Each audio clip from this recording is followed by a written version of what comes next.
আসসালামু আলাইকুম। আজকে আমরা আসছি হচ্ছে যে Madhumati agro dairy farm visit করার জন্য।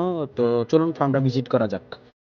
মূলত আজকে ফার্ম ভিজিট করার উদ্দেশ্য হচ্ছে আপনার কষ্টের ইনভেস্টকৃত টাকাটা আমরা কোথায় ব্যয় করে থাকি, এটাই আজকে আপনাদের সরাসরি দেখানো হবে। মূলত সর্বপ্রথম হাট থেকে গরুগুলো কেনা হয়, তো হাট থেকে কেনার পর আমরা সরাসরি খামারে নিয়ে আসি, খামারেই এদের দেখাশোনা হয়। তো আমাদের এইখানে রায়হান ভাই আছে, তো এই খামারের ইনচার্জ, উনি দেখাশোনা করেন।